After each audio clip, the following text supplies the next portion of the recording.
For those that don't know, at the beginning of 2020, I launched an anime news website titled NyanNet. And it was starting very well. About a month and a half after launch, we had over 1 million page views. Very grateful for all the support. And about 6 months after launch, I started bringing some people on to volunteer and help me out with it. Unfortunately, not long after the website launched, the world health situation started, and then it was getting worse, and it was just becoming more complicated. I didn't feel very comfortable asking people to volunteer anymore with what was going on. You know, people got to focus on themselves and their families, and I fully want them to do that, you know, so it's complicated. Now here we are almost a year later, and the situation is still not cleared up. So I'm figuring out what to do. I could have adjusted, to be quite honest. I could have adjusted better to all of this. And to be fair, it was a new thing I did, so I understand that. But still, I think I could have done better and adjusted better. The point I'm getting at, though, is I'm very grateful for everyone's support, and I'll see what to do with the website in the future. And I also bring it up because obviously here we are at the website. I'm doing a rerun, so to speak, because I believe this topic is hilarious. And given the news yesterday about Crunchyroll and Funimation and Sony and Warner Media, well, it seems like a good time to revisit this topic for anyone that may have missed it the first time, because this was almost a year ago. So here we are. Crunchyroll Executive brags about new office, and the responses are probably not what he expected. Adam Sheehan, director of events at Crunchyroll, made this tweet earlier today. Let's take a look. He says, "The new Crunchyroll office is so amazing. It blows me away. We all work here now." And so this dude posts this video bragging about the new office. Keep in mind, as you watch this, this is the Crunchyroll new office. It's all nice and renovated and all that. Keep in mind, Crunchyroll is the company that a large portion of the anime community claims that they underpay translators, and from what I've seen, those are accurate claims.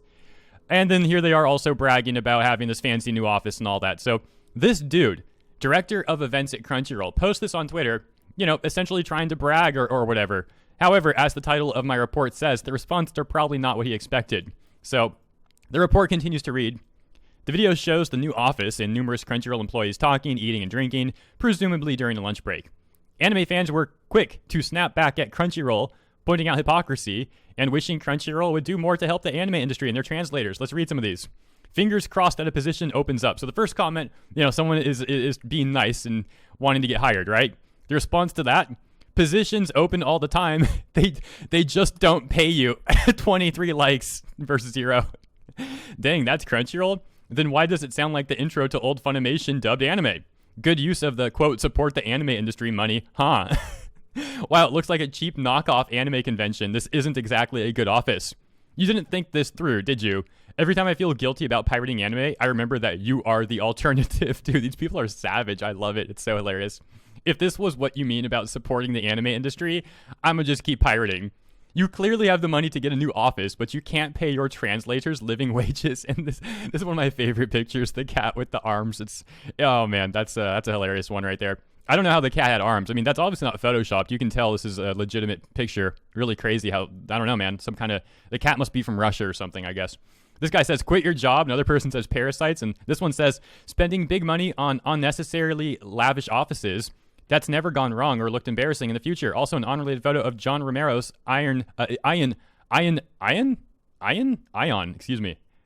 like, that didn't sound right. The Storm office. Excuse me, man. Still a little early in the morning. Still need a little bit more coffee here. But yeah, no, it's just a funny segment. The site and the app, on the other hand, cool. Pay your translator better. Ahoy, mateys. Somebody's been paying the shipyard more than the translators/original content creators. All right, a few more of these. Cool, spend that money on improving the site. Do you let the translators sleep on the floor? I'm laughing, it's messed up, but again, I'm laughing because how savage these responses are. It's just so hilarious to me. I'm trying to picture myself like being the dude, Adam, who posts that tweet. You post a tweet trying to brag, and then you just get all these comments.